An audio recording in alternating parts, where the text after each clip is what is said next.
Bonjour à tous et bienvenue dans cette nouvelle vidéo de Pirate Bataille de Puissants. Euh, donc ça va être une vidéo plutôt basée sur un top des cartes premium à ne surtout pas acheter. Donc voilà, on part plus du côté premium. Je voulais juste faire une petite ellipse, on peut dire ça comme ça, pour préciser que je recherche toujours des screens d'équipage. Donc avec le placement de vos cartes, notamment sur votre position un peu plus défensive, enfin votre équipage que vous utilisez et votre formation de base. N'hésitez pas à me les envoyer, donc du coup avec votre pseudo, éventuellement votre serveur si vous le souhaitez. Je me permettrai de faire un petit classement des équipages qui me semblent être les mieux et voilà un petit, on peut dire un petit top avec un petit point de vue critique ou conseil en fait tout simplement les conseils que je peux vous apporter sur vos équipages. Après bien sûr ces conseils seront à prendre ou à laisser, c'est vous qui choisirez. Bien sûr chacun fait comme il veut. Donc voilà la fin de cette vidéo. Je vais faire une vidéo comme ça d'ici. C'est prévu à peu près pour la fin de la semaine. Donc à vous de voir si vous m'envoyez vos captures, ce serait bien. Sinon, je peux effectivement demander à mon équipage des screens. Je suis sûr que je pourrais en obtenir quelques-uns. Mais voilà. Donc on part sur le top 3. Donc il y a une carte que je pourrais pas vous montrer, c'est Perona Princesse. Je vais pas vous spoiler sa position, mais vu que personne ne l'a acheté tout simplement, euh, voilà. Qu'est-ce que je voulais dire? Bien sûr, ça ne prend pas en compte non plus les cartes autrefois premium et qui sont devenues gratuites. Il faut savoir que Van Ogre, qui était payant très cher, à peu près 500 euros l'année dernière, aujourd'hui est gratuite. Donc tous ceux qui l'ont acheté, bien sûr, se sont fait un peu escroquer, on peut dire ça comme ça. C'est un peu triste, mais bon, c'est des choses qui arrivent. L'offre change. Donc même du coup, vu qu'elle est gratuite, c'est une carte à ne surtout pas acheter maintenant. Mais je la prends pas en compte vu que du coup maintenant elle est gratuite. Donc dans le top 3, je vais partir sur Tom. À la troisième place, Tom qui est une carte premium. Donc faut compter presque 3000 pièces d'or pour avoir une carte en moyenne, hein, parce que c'est de l'aléatoire, hein, ça va de 1 à 5 avec au maximum obligatoirement la possibilité de l'avoir au bout de 5 tirages. Donc on peut compter à peu près 9000 pièces d'or hors event pour la posséder. Bien sûr les events ça se base aussi sur le fait d'économiser de la vigueur, etc. Donc il faut le faire, il faut anticiper. Et c'est pour ça que je ne la prends pas en compte Enfin voilà, c'est pour ça que je prends pas en compte les prix d'event dans le classement. Donc, 9000 pièces d'or par carte, ça fait presque 10 000, donc on peut compter, allez, ça 56 000 pièces d'or. Non, 54 000 pièces d'or pour l'obtenir en moyenne. Après, ça dépend si vous êtes malchanceux ou pas. 54 000, c'est presque 1000 euros. Donc c'est quand même relativement cher. Après, bien sûr, si vous les achetez sur les events où on peut avoir des cartes gratuites, on peut l'avoir à moins cher. Mais en tout cas, c'est le tarif éventuel de la carte. Donc presque 1000 euros pour une carte déjà défensive. Donc il faut savoir que sur le jeu, les cartes défensives, c'est pas ce qu'il y a de mieux, hein. Je pense que beaucoup de joueurs l'auront remarqué.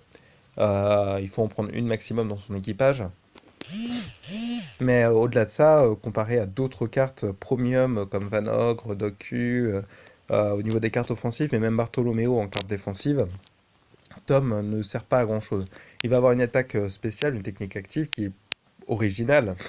Avec une meilleure technique de fabrication, on peut fabriquer rapidement des trains pour foncer sur les ennemis. Cela améliore aussi la flotte et augmente son énergie de 50. Augmenter voilà l'énergie de la flotte, c'est pas ça qui va vous faire gagner un duel et ça ne justifie en aucun cas un prix de 1000 euros. Moi je l'ai eu parce que au niveau du rechargement je l'ai eu offerte, mais vraiment ce n'est pas une carte à avoir que vous allez, enfin c'est pas une carte à acheter pour l'avoir dans son équipage quoi. Soit vous l'utilisez pour la galerie, soit vous l'avez parce qu'elle est offerte, mais ne l'achetez en aucun cas consciemment. Euh, Enfin consciemment voilà, à part si vous voulez vraiment débloquer votre galerie. Dans le top 2, du coup, ce sera Perona Princesse. Donc Perona Princesse que je n'ai pas et que je n'ai pas aussi au niveau des amis. Les destins, vu que c'est Perona Princesse, en fait, ça va avoir le même destin que ses membres, mais on peut pas l'avoir de visu en fait, vu que c'est une carte un peu particulière, et bah au niveau des voilà, au niveau des destins, on tombe que sur Perona et pas sur Perona Princesse, et c'est la raison pour laquelle on va pas pouvoir voilà, avoir la carte. Donc Perona Princesse, je vais prendre la carte Perona normale en détail, mais ça va pas changer grand-chose. Perona Princesse qui du coup réduit sa cible qu'elle touche, elle va réduire son attaque pendant 2 tours.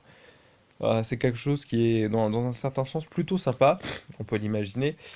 Mais le problème c'est que déjà la cible qu'elle va toucher, ça va être la première cible qui va être en face d'elle, donc une carte défensive ou à la rigueur équilibrée. Peut-être même soigneur si jamais il y a, parce que ça arrive assez régulièrement qu'on puisse mettre des soigneurs en première ligne aussi.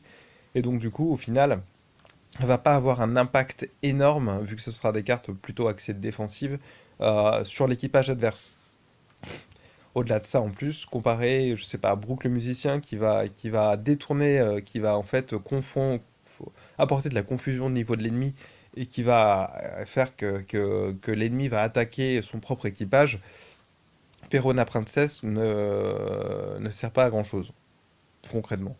Elle peut effectivement servir pour les corsaires, notamment face à Boa qui fait beaucoup beaucoup de dégâts, qui peut faire des critiques, etc., etc.